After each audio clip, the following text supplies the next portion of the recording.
We're going to have a look at using the table method instead of the formula for integration by parts. So I'm just going to do a few examples. I'm going to start with this one. So we draw our table, and we have a column for differentiating, column for integrating, and then we have plus, minus, plus down the side.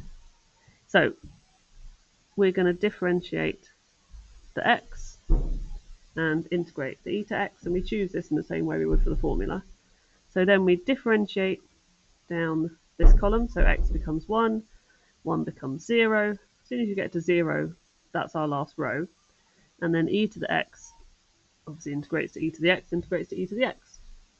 Then we use these diagonals, and the sign in front multiplies through the whole lot.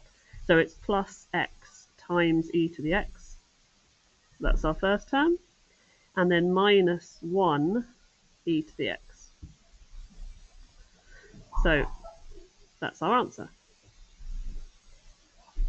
Let's do a slightly more complicated one. So x squared sine x. So we're going to differentiate the x squared. So we start by differentiating down that column. So we get 2x, then 2, then 0. Again, we only go as far as the row where we get 0. And then integrating sine x, we'd get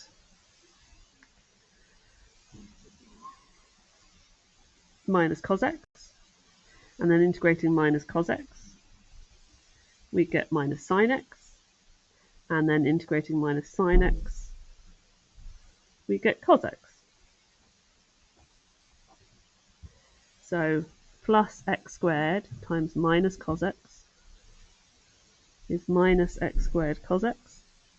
Minus 2x times minus sine x is plus 2x sine x. Plus 2 times cos x plus 2 cos x plus c. Now, the reason why this method is sometimes a bit contentious is that people claim it doesn't work for all questions, and that's just not true. It's just that a lot of people don't realise that what we just did with the table is actually not the complete process. So what should happen, and I'll show you on here, is it should be that the final row, we multiply these together and then we integrate. But obviously for the majority of questions, the final row has a 0, so we don't do that step because it just becomes 0. So I'm going to show you how to do it with Lun.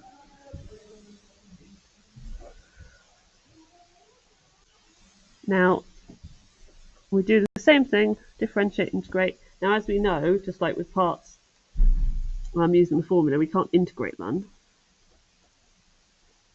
So we choose to differentiate Lun, and we integrate the x. So let's do the first row. So Lun x becomes 1 over x. X becomes a half x squared. Now, we follow down, because obviously neither of these are going to get to 0. So we just keep going until we get a row where when we multiply them together, the result is integrable, as in we can integrate it. So for this, for example, we're already there. So then we do the complete form of this algorithm. So we still have this diagonal. So it's going to be a half x squared ln x. And then the final row, we multiply across and we integrate. So it's 1 over x times a half x squared dx. Now you might notice this is literally the formula. You would do exactly the same thing if you were using the formula.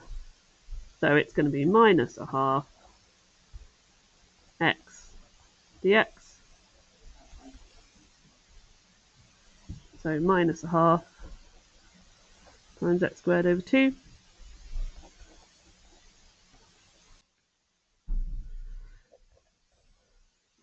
And finally,